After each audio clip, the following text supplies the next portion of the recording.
여러분은 기도하면서 사십니까?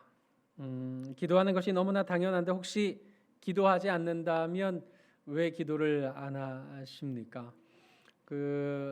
기도하면서 사셔야죠. 그러면 저 기도 어떻게 하는지 몰라요. 뭐 이러신 분이 계세요. 어떻게 해야 될 줄 모르겠대요. 기도해야 되겠다 마음은 먹는데 뭘 기도해야 될지도 모르겠고 어떻게 해야 될지도 모르겠다. 주일학교 때 그래서 이 5손가락 가지고 기도하는 법을 배우죠. 엄지를 가지고, 엄지는 뭡니까? 하나님 아버지 부르는 거고, 검지는 감사합니다. 그리고 중지는 회개합니다. 잘못한 거 용서해 주세요. 약지는 내 연약함을 도와주세요 하는 간구, 그리고 마지막 소지는 예수님의 이름으로 기도합니다. 아멘 하는 걸로 이렇게 주일학교 때 기도를 가르칩니다. 기도는 사실 하나님과의 대화입니다. 하나님을 아버지라고 부를 수 있는 방법, 그거 기도인 겁니다. 아버지한테 갈 때 예의를 지켜야 되지만 물론 그 예의라고 하는 것이 정말 엄격한 건 아니지 않겠습니까? 아버지이기 때문에 찾아가서 아버지께 내 모든 형편과 사정을 아뢰면 되는 것입니다. 그런데도 불구하고 기도하지 못할 이유와 핑계가 참 많은 우리들입니다. TV 시청 시간이 하루 평균 2시간 한 40분 정도 된다고 합니다. 스마트폰을 사용하는 시간이 평균적으로 한 2시간 정도 된다 그럽니다. 그러면 하루에 4시간 반에서 5시간 정도는 스마트폰과 TV를 보는데 시간을 보내는 겁니다. 이런 시간들은 있는데 왜 10분, 20분 하나님 앞에 구별해서 올려드릴 기도하는 시간은 우리에게 없을까요? 여러 가지 많은 요인들이 있을 겁니다. 그 가운데 기도한다고 뭐 달라지겠어 하는 그런 마음이 있으실 겁니다. 또 기도하는데 왜 하나님께서 내 기도에는 응답해 주시지 않는가 하는 낙심하는 마음 때문에도 기도하는 시간을 구별하지 않는 경우가 많이 있을 겁니다. 오늘 본문에서 그런 까닭에 예수님께서 우리에게 이렇게 말씀하십니다. 항상 기도하자. 그런데 항상 기도할 때 어떻게 하자고 하십니까? 낙심하지 말고 항상 기도하자. 이렇게 말씀하고 있습니다. 여기 항상 기도하라는 말은 기도 말고는 아무것도 하지 마라. 기도하면 하나님이 다 들어주신다. 이런 말씀은 절대 아닙니다. 기도를 가리켜서 우리의 무엇이라고 얘기를 합니까? 대개 기도는 우리의 호흡이라고 얘기하지 않습니까?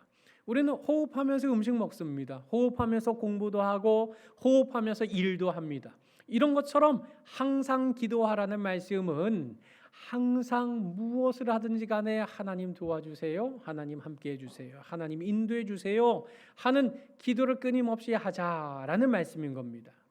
반면 여기 낙심하지 말아야 한다라고 말할 때 이 낙심이라는 말은 원어적인 의미로 살펴보자면 마음을 잃어버린다, 지친다, 포기한다라는 의미를 가지고 있습니다. 다시 말해서 기도하면서 마음을 잃어버리지 말아라. 기도하는 그 마음을 굳게 붙잡아라. 기도하면서 왜 하나님이 나에게 빨리 응답해 주지 않는가라고 지치지 말고, 기도하면서 뭐 바뀔 게 있느냐고 포기하지 말고, 낙심을 하지 말고 항상 기도하자라고 말씀을 하시는 겁니다. 여러분 혹시 이렇게 항상 기도해야 될 줄은 알면서 내 기도에 하나님이 왜 들어주시지 않는가 하는 낙심하는 마음 때문에 기도를 포기하신 분이 계십니까? 혹시 기도를 해도 별로 달라질 것이 없던데 라는 마음 때문에 기도하기를 쉬고 계시는 분이 계십니까? 오늘 예수님께서는 바로 그처럼 낙심하는 마음 때문에 기도하기를 멈추고 있는 자들을 향해서 오늘 불의한 재판장의 비유를 말씀해 주고 계십니다. 오늘 2절 말씀에 어떻게 되어 있습니까? 이르시되 어떤 도시가 있었는데 거기에 재판장이 있었습니다. 그 재판장의 특징이 뭡니까? 먼저 하나님을 두려워하지 않았다. 재판장이 하나님을 두려워하지 않으면 참 큰일입니다. 왜냐하면 하나님을 두려워할 줄 아는 마음을 가지고 있어야 어떤 재판을 하게 될 때 뇌물 받고 유죄를 무죄로 선언하거나 무죄를 유죄로 판결하는 이런 일을 하지 않을 수 있지 않겠습니까? 하나님을 두려워할 줄 알아야 정말 공정하게 공의를 가지고 정의를 세울 수 있는 겁니다. 그런데 하나님을 두려워하지 않았는데 하나님만 두려워하지 않을 뿐 아니라 사람을 무시하는 한 재판장이었습니다. 여기 사람을 무시한다는 건 무슨 말입니까? 그 사람의 죄가 있느냐 없느냐가 중요하지 않다는 말입니다. 그 사람이 가지고 있는 재물이 얼마나 있는가 이거 본다는 말입니다. 그래서 돈 받으면 죄 있어도 죄 없다고 말할 수 있고 돈 없으면 죄 없어도 죄 있다고 판결할 수 있는 그런 불의한 재판장이 있었다라고 오늘 성경에 예수님께서 비유로 말씀하는 것입니다. 이런 불의를 일삼는 재판장, 한마디로 이기적인 욕심과 욕구만을 바라는 재판장이 있었는데 그 재판장이 사는 마을에 또 한 사람이 있었습니다. 그가 누굽니까? 과부였습니다. 이 과부는 이 재판장에게 가서 맨날 하는 말이 내 원수에 대한 나의 원한을 풀어달라고 요구하고 요청하는 이런 과부가 있었습니다. 여러분 언젠가 제가 말씀드렸지만 이 당시에 여자의 존재는 인권이라는 것은 사실 무시 그 자체인 그런 시대였다고 말씀드린 적이 있었습니다. 사람 수 셀 때 여자 숫자는 헤아리지도 않을 정도입니다.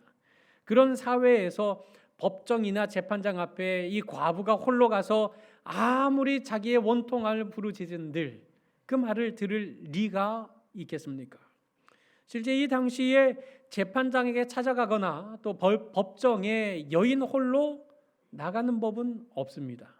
다 장성한 아들을 대동하거나 아니면 그 일가 친척 중에 그래도 말 잘할 수 있는 힘이 있는 그런 남자 친척을 대동해서 법정에 출두하는 것이 일반적인 관례였습니다. 여자의 말은 듣지 않기 때문에 그랬습니다. 그런데 지금 이 과부는 어떻게 하고 있습니까? 아들을 대동 못합니다. 일가 친지 중에 대동할 만한 남자도 없었습니다. 오로지 과부 홀로 그야말로 이 재판장 앞에 가서 날마다 자신의 원통함을 부르짖는 것 말고는 할 길이 없는 여인이었습니다. 한마디로 이 과부는 불의한 재판장을 움직일 만한 재력도 없었고 그를 대변해 줄 만한 연줄도 없었던 그야말로 불쌍하기 짝이 없는 과부에 불과했던 것입니다. 그러니 불쌍한 과부가 불의한 재판장 앞에 가서 할 수 있는 게 무엇이겠습니까? 자주 그에게 가서 이것밖에는 할 길이 없었던 겁니다. 여기 자주 그에게 갔다 이 말은 원어상 그 헬라어 원문의 문법적으로 보면 그 미완료 과거형이라고 되게 이렇게 얘기를 합니다. 그러니까 계속 갔다는 말입니다. 끊임없이 갔다는 말입니다. 날마다 찾아갔다는 말입니다. 날마다 재판장이 듣든지 아니 듣든지 내 원수에 대한 나의 원한을 풀어주소서 하고 그 앞에서 날마다 울부짖었던 겁니다. 왜 그랬겠습니까? 재판장 말고는 자신의 원한을 풀어줄 사람이 아무도 없었기 때문이었던 겁니다. 마침내 이 재판장이 어떤 마음을 품었습니까? 오늘 4절에서 5절 말씀에 보니 이렇게 되어 있습니다. 우리 한번 같이 읽어보실까요? 시작.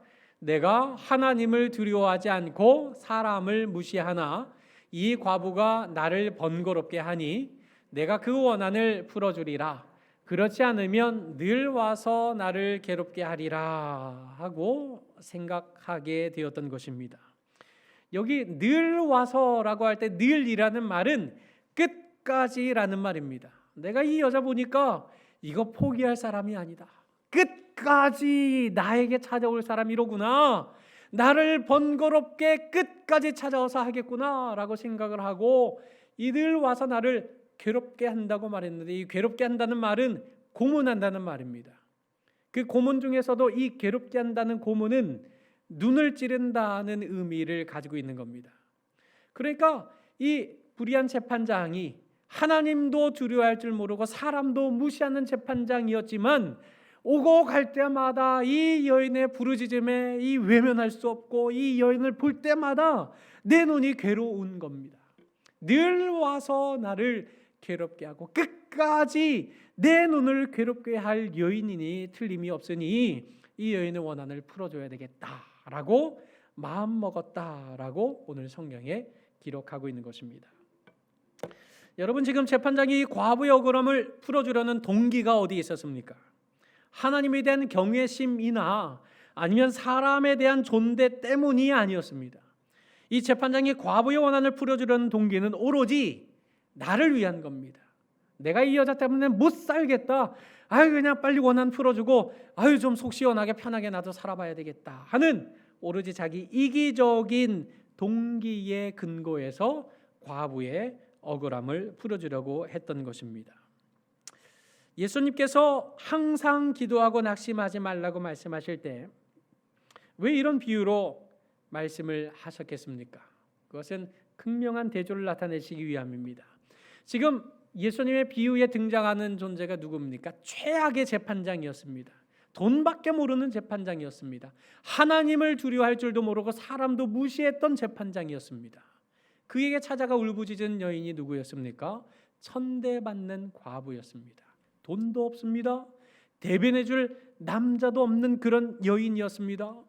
그러니 이게 가서 아무리 울부짖은들 그 원한을 풀어줄 만한 어떤 근거도 없는 여인이었으나 끝까지 가서 괴롭게 하니 결국 그 불의한 재판장이 들어주었다라는 것을 말씀하심은 그 최악의 재판장이 아니라 최고의 재판장이신 공의의 하나님께서 그 하나님 앞에 가서 울부짖는다면 불의한 과부, 천대받는 과부가 아니라 가장 사랑받는 하나님의 백성이 공의로우신 하나님 앞에 울부짖을 때 그 하나님께서 그 모든 백성들의 원한을 풀어주시지 않겠느냐 하는 극명한 대조를 나타내 보이기 위해서 이 비유를 말씀하신 겁니다. 그런데 여기에만 그친 것이 아닙니다. 지금 오늘 예수님께서 불의한 재판장이 말한 것을 들으라라고도 말씀하고 계십니다. 지금 이 불의한 재판장이 뭐라고 말하고 있습니까? 내가 하나님을 두려워하지 않고 사람을 무시하지만 이 과부가 나를 번거롭게 하니 내가 그 원한을 풀어주리라. 그렇지 않으면 늘 와서 나를 괴롭게 하리라 라고 말하는 이 말을 들으라는 것입니다. 하나님은 불의한 재판장이 아니라 완벽하게 의로운 재판장이십니다. 우리는 최고로 억울한 과부가 아니라 하나님의 완벽한 사랑을 받고 있는 존재입니다. 그런데 지금 이 말을 들으라는 의미가 무엇입니까? 우리의 기도에 하나님이 응답해 주시지 않는 것처럼 생각할 때 우리가 아무리 기도해도 하나님이 응답해 주시지 않는다고 생각이 될 때 우리의 마음, 우리의 심리 가운데에는 그런 공의로운 하나님을 마치 불의한 재판장이신 것처럼 생각하기에 이르게 될 수 있다는 것을 말씀하는 겁니다. 오늘이 마치 억울하게 벌어진 과부처럼 자신의 원한이 누구에게도 통하지 않는 것처럼 느껴지는 그런 순간들은 하나님이 과연 살아계시는가? 하나님이 나를 버리신 것은 아닌가? 다른 사람들의 기도는 잘 들어주시는 것 같은데 하나님이 내 기도를 들어주시지 않는 걸 보니 하나님이 날 미워하시는 것은 아닌가?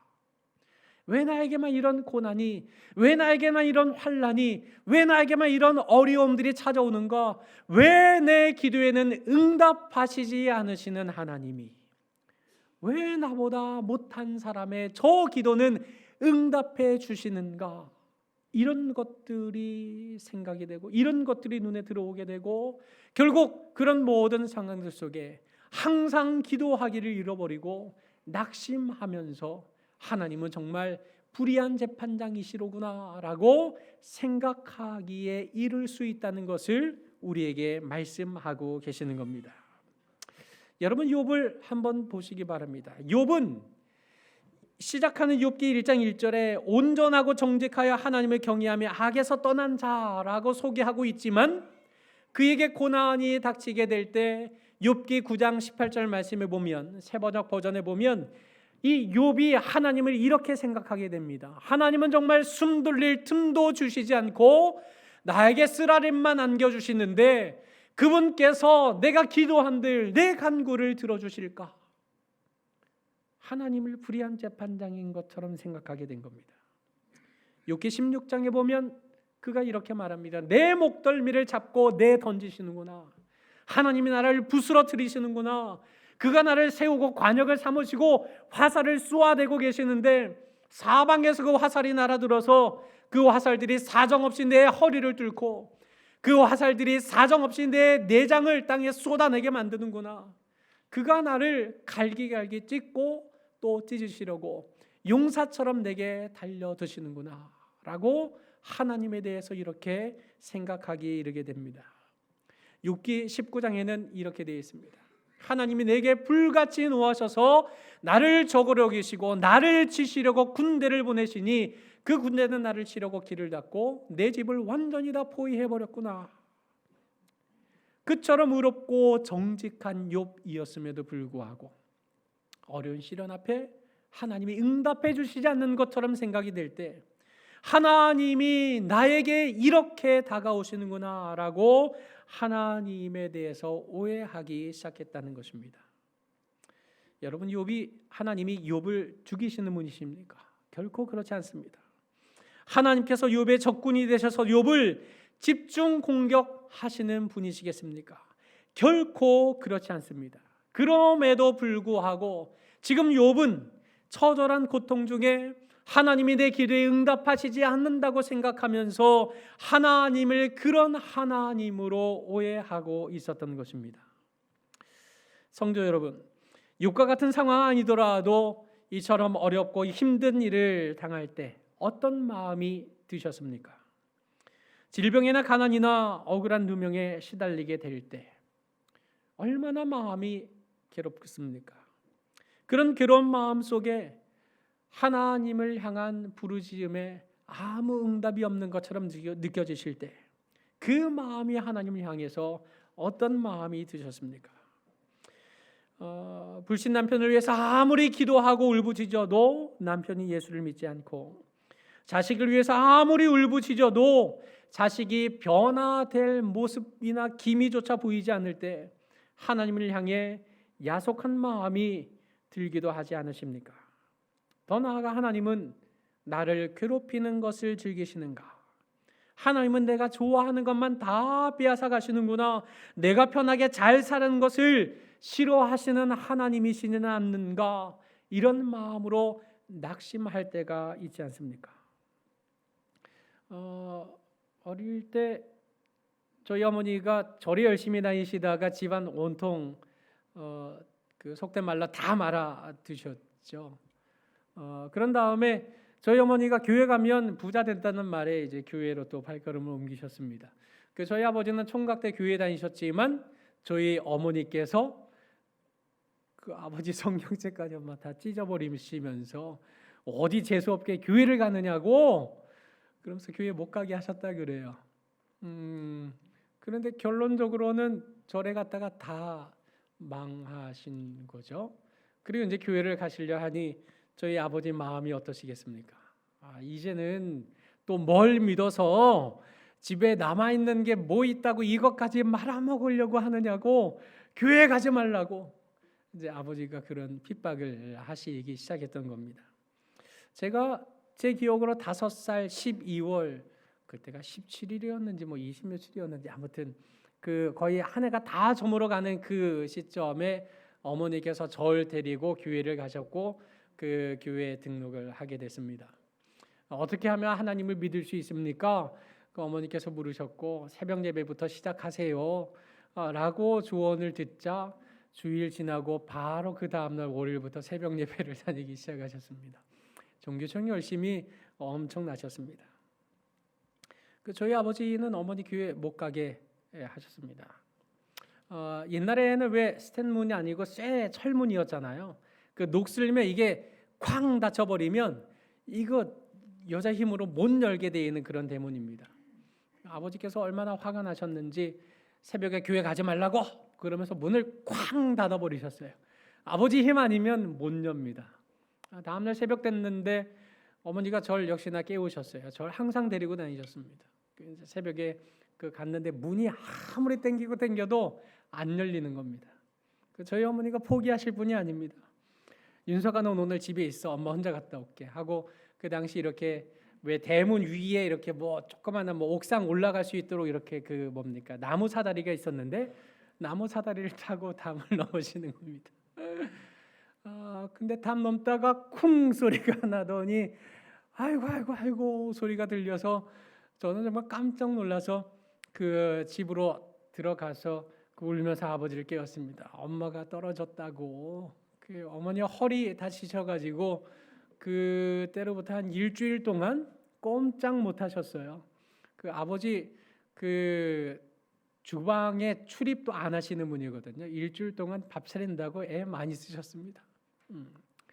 그러나 그런 어려움에도 불구하고 여전히 아버지는 어머니 교회 못 가게 하셨습니다.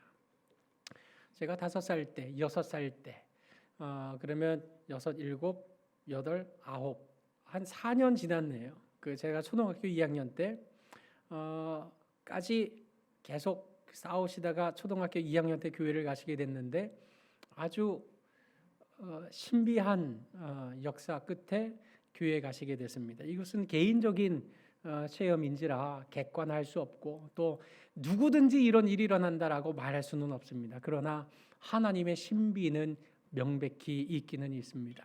어떤 일이 있었냐면 저희 아버지께서 그날 축구 국가대표 경기가 있어서 저희 집에는 흑백 TV밖에 없어서 그 일하시는 곳 숙식실에 컬러 TV가 있어서 거기서 이 축구를 관람을 하고 이제 들어오시게 된 겁니다. 밤 12시 다 돼서 들어오셨어요. 그런데 그때 단칸방에 살았는데 문 열고 들어오시자 바로 아버지께서 저를 보고 윤석이 왜 그래? 하고 소리를 지르시는 거예요. 깜짝 놀랐습니다. 그 어렸을 때는 아버지 어머니 늘상 싸우시는 게 일이었습니다. 일단 어머니 때문에 집안 쫄딱 망했죠. 그러니 이혼에 대한 이런 그 염려도 있었던 그런 시기였는데 맨날 싸우시는 거였습니다. 4년 동안 싸우셨습니다. 그 아버지가 저를 보자마자 윤석이 왜 그래? 하고 소리치는데 아버지가 얼마나 저는 어렸을 때 무서웠는지 모릅니다. 그 도대체 왜 그러시나? 저는 그 아버지가 눈에 똑똑히 보였습니다. 그 어머니도 저를 붙잡고 갑자기 흔들면서 윤석아 하고 부르시는데 정말 저는 왜 그러는지 모르겠는 겁니다. 저는 그런 상황들이 다 눈에 보이는 상황이었습니다. 근데 말이 안 나오는 상황이었습니다. 어머니께서 아버지에게 빨리 약국이라도 가서 애 체했는지 모르니까 뭐 소화제라도 사오시라고 하고 빨리 내보낸 다음에 절 붙잡고 막 기도하시는 거예요. 살려달라고. 왜 이러신지 저는 정말 이해가 안 되고 납득이 안 되고 왜 이러시는가? 난 아무렇지도 않은데 결국 그 아버지께서 오셔서 활명수 이렇게 먹이시는데 그게 뭐 잘 들어가나요? 그게 들어가지도 않고 그래 결국 들쳐업고 길거리까지 나가서 어렵게 택시를 붙잡아 타고 그 당시 그 성남에 있는 가장 큰 병원 지금 성남중앙병원으로 아마 바뀌었습니다. 거기 응급실로 가는데 택시 안에서 어머니가 얼마나 조급했는지 윤서가 기도해야 돼. 예수님 십자가 피로 이기게 해달라고 기도해야 돼. 아버지는 옆에서 이게 이제는 예수 믿어서 자식까지 잡아먹는다고 아마 이제 막 큰 소리를 치시고 막 이렇게 택시에서도 싸우시는 겁니다. 근데 저는 그 상황들을 정말 다 보고 있는데 도무지 말이 나오지를 않는 상황이었던 겁니다. 그래서 결국 응급실에 들어가면서 제가 드디어 이제 말할 수 있게 되는 상황이 됐습니다. 그 의사가 검진해 보고 아무렇지도 않다고 저는 혹시 주사 놓을까 싶어서 엄마 나 괜찮아 아무렇지도 않아. 의사도 검진해 보고 아무 이상이 없다고 혹 무슨 일 있으면 다시 낮에 병원 오셔도 되겠다고 아무 문제 없는데 병원 왜 오셨느냐고. 그 아버지 어머니가 굉장히 황당해하면서 안도하심을 내시는 이런 표정을 짓고 계시기에 제가 어떤 용기가 있었는지는 모르겠지만 그때 무서운 아버지였는데 그 엄마를 향해서 엄마가 기도하라 그랬잖아. 그래서 나 기도했다 하고 얘기했습니다. 뭐라고 기도했니? 예수님의 십자가에 피 묻은 그런 칼로 악한 마귀 사탄의 모가지를 싹둑 잘라주세요 하고 기도했다라고 제가 그렇게 얘기를 했습니다. 그리고는 집으로 돌아가서는 무슨 용기였는지 엄마 이제 집에 불경 테이프는 다 없애주면 좋겠어 하고 제가 얘기했어요. 그때는 카세트 테이프가 많이 있었거든요. 아버지께서 음악 좋아하셔서 카세트 테이프 되게 많았습니다. 근데 옛날 카세트 테이프는 그 스티커가 다 오래되면 또 다 떨어지잖아요. 그 떨어진 그 테이프 중에 금강경 불경 테이프 하나 있었습니다. 그 어머니께서 다 예수 믿고 버린다고 버리셨는데 그거 하나 남겨져 있는 게 있었는데 아버지께서 그거를 확인을 하고 그리고 그거 그냥 버리면 되는데 그걸 또 가지고 나가서 밖에서 망치로 그 테이프를 때리고 부수고 그리고 그 당시에는 왜 석유골로였잖아요. 거기에 있는 등유를 이렇게 그 한 컵 뽑아 가지고 그걸 부어서 불 붙여서 태우고 그리고 나 이번 주에 교회 가야 되겠다 하고 말씀하시는 거예요. 그리고 정말 그렇게 싸움이 그치지 않았던 집이었는데 이런 신비하고도 극적인 일로 결국 교회 나가시게 됐습니다. 예배 축도 시간에 아버지께서 펑펑 우시는 거예요. 형님하고 저하고 얼마나 긴장했는지 모릅니다. 야, 아버지 화났어. 이제 집에 가면 우리 이제 죽었어. 하고 이렇게 긴장을 했는데 그게 화나서 우신 게 아니라 다시 아버지를 만난 사실에 대해서 정말 눈물 흘리며 감격하셨던 그런 은혜의 체험이 있었던 시간이 되었던 겁니다. 실로 하나님께서 항상 기도하고 낙심하지 말라 하고 말씀하셨는데 정말 어머니께서 항상 기도하고 낙심하지 않고 끝까지 기도한 결과 하나님께서 움직일 것 같지 않았던 아니 교회를 가지 못하도록 끝까지 가로막을 것 같았던 아버지를 교회로 인도하도록 하나님이 역사해 주신 겁니다. 그리고 그 아버지께서 예수 잘 믿고 장로로 기름 부어 세움을 받고 이렇게 장로로 살다가 저 영원한 천국에 입성하셨으니 이 얼마나 참 놀라운 큰 은혜와 영광이겠습니까? 하나님께서 이렇게 낙심하지 않고 항상 기도하는 자의 기도에 반드시 응답하신다는 사실을 우리는 기억해야 합니다. 그런데 하나님께서 우리가 이렇게 속히 응답해 주시지 않고 때로 우리 기도에 응답하시지 않는 것처럼 말씀하시는 이유가 무엇입니까? 그것은 욥기 42장 5절에 이 욥의 고백에서 찾아볼 수 있습니다. 우리 욥기 42장 5절 말씀을 한번 같이 읽어보실까요? 시작. 내가 주께 대하여 귀로 듣기만 하였사오나 이제는 눈으로 주를 배움나이다. 이전에 욥은 하나님에 대해서 귀로 듣기만 했습니다. 그러나 이제는 주께 대하여 귀로 듣기만 하는 것이 아니라 이제는 그 살아계신 하나님을 눈으로 보고 그 눈으로 배우는 이런 믿음의 자리까지 성장하게 되었던 것입니다. 실로 하나님께서는 하물며 하나님께서이신 존재입니다. 하물며 하나님께서 불의한 재판장도 그 과부의 원한을 풀어준다고 한다면 하물며 하나님께서 그 밤낮 부르짖는 택하신 자들의 원한을 풀어주시지 않겠습니까? 그러니 우리는 낙심하지 말고 밤낮 부르짖는 믿음으로 하나님 앞에 나아가야 합니다.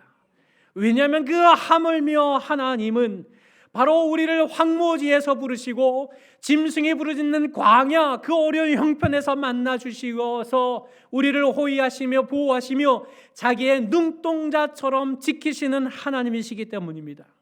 그 하물며 그 하나님께서는 여인이 어찌 그 젖 먹는 자식을 잊겠으며 자기 태에서 난 아들을 긍휼히 여기지 않겠느냐. 이런 일이 일어날 수 없죠. 그들은 혹시 잊을지라도 그들이 혹시 있는 그런 일들이 일어나는 상황이 된다고 할지라도 나는 너를 잊지 않을 것이라 내가 너를 내 손바닥에 새겼다라고 선언해 주시는 그런 하물며의 하나님이시니 하물며 하나님을 향하여 불의한 재판장 앞에 끝없이 밤낮 부르짖는 과부의 원한이 풀렸다고 한다면 하물며 하나님이 우리 믿는 택자들이 사랑받는 당신의 자녀들이 손바닥에 새겨진 우리 믿는 신앙의 사람들이 하나님 앞에 포기를 모르고 지배한 믿음으로 끝까지 부르짖는다면 하물며 하나님께서 우리의 기도에 응답해 주시지 않을 이유가 무엇이 있겠습니까? 실로 하나님은 우리의 기도에 응답해 주시되 내가 너희에게 이르노니 속히 그 원한을 풀어주시리라고 약속해 주시는 하나님이십니다. 그러나 우리가 속히에 대한 의미를 오해해서는 안 됩니다. 상추씨 뿌려놓고 다음날 싹이 나지 않는다고 흙 파봐야 되겠습니까? 근육 키우기 위해서 하루 종일 운동한다고 그 다음날 근육 불끈 올라오지 않는다고 그 불평해서야 되겠습니까? 우리 김영찬 집사님 한번 팔뚝 만져보시면 땅땅하십니다. 저기 김영찬 집사님 계시는데 호보법 운동을 하신다더라고요. 호랑이 걸음 운동을 하신대요. 집사님 하루에 몇 시간씩 하세요? 1시간 반 정도. 하루에 1시간 반 정도씩 호랑이 걸음을 걷는 거예요. 그러니 이게 지금 만져보시면 딱딱합니다. 이렇게 쌓여야 근육이라고 하는 것이 생기는 것처럼 하나님 앞에 끊임없이 밤낮으로 부르짖을 때 하나님께서 가장 선하게 여기시는 그 타이밍에 하나님의 가장 좋은 것으로 하나님이 응답해 주시는 것, 그것이 바로 속히 응답해 주시리라 하는 하나님의 약속의 말씀인 겁니다. 여러분, 그러나 이런 믿음을 예수님께서 이 비유 끝에 인자가 올 때의 세상에서 그 믿음을 보겠느냐 하시니라 하고 말씀하고 있습니다. 여러분, 여기서 믿음이라고 우리 성경에는 되어 있지만 실제 원문에는 그 믿음이라고 되어 있습니다. 여기서 말하는 그 믿음이라고 하는 것이 어떤 믿음이겠습니까? 항상 기도하면서 낙심하지 않는 바로 그 믿음인 것입니다. 응답이 없는 것 같아도 밤낮 부르짖는 바로 그 믿음을 말하는 것입니다. 여러분, 인자가 올 때에 예수님께서 다시 오실 그 날이 가까울수록 예수 믿기 편합니까? 아니요, 더 어려워집니다.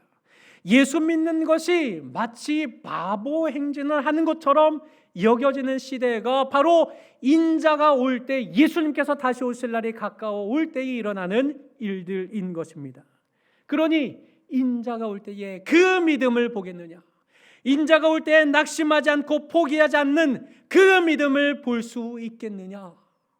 이 말씀을 우리는 가슴에 새기고 주님 오실 날이 가까워질수록 항상 기도하지 않는 경우가 많고 낙심해서 기도를 포기하는 경우가 많다 말씀하셨으니 주님 다시 오실 날이 가까워지는 이때에 내가 더 깨어서 항상 기도하는 자리를 지키고 내가 더 깨어서 낙심을 내 마음에서 몰아내고 항상 기도하는 그 믿음을 나아가겠습니다 라고 마음에 결심하고 결단함으로 주님 앞에 날마다 나아가야 하지 않겠습니까? 사랑하는 서부경향의 성도 여러분, 기도의 능력은 얼마나 조리 있게 자기 소원을 하나님께 아뢰 수 있는가에 달려있지 않습니다. 기도는 하나님을 얼마나 신뢰하는 믿음이 그 마음에 있는가에 달려있는 것입니다.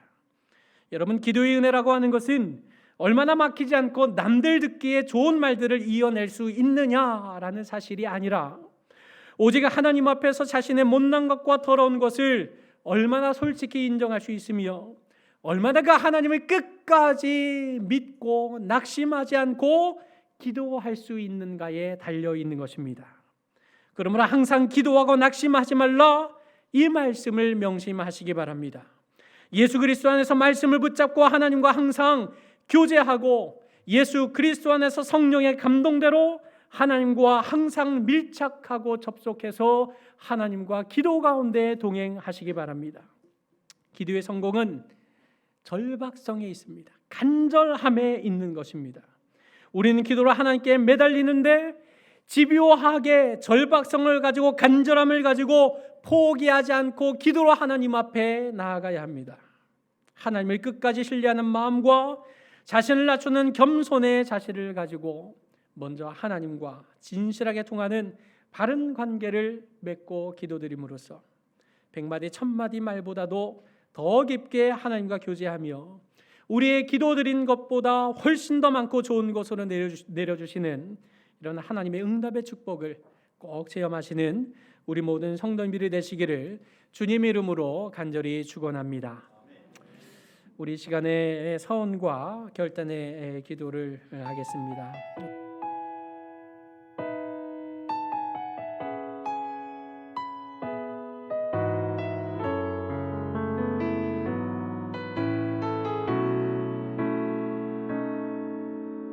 이 세상을 살아가는 동안에 나의 힘을 의지할 수 없으니 기도하고 낙심하지 말 것을 주께서 참 소망이 되심이라. 하나님의 꿈이 나의 비전이 되고 예수님의 성품이 나의 인격이 되고 성령님의 권능이 나의 능력이 되길 원하고 바라고 기도합니다.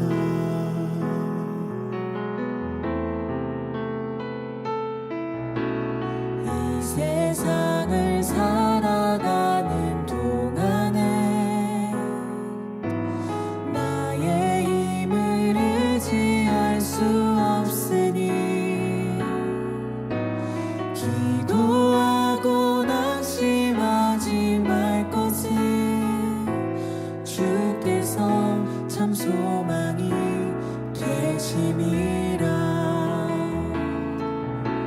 주의 길을 걸어가는 동안에 세상의 것 의지할 수 없으니 감사하고 낙심하지 말 것은 주께서 참 기쁨이 되심이라. 하나님의 꿈이 나의 비전이 되고 예수님의 성품이 나의 인격이 되고 성령님의 권능이 나의 능력이 되길 원하고 바라고 기도합니다.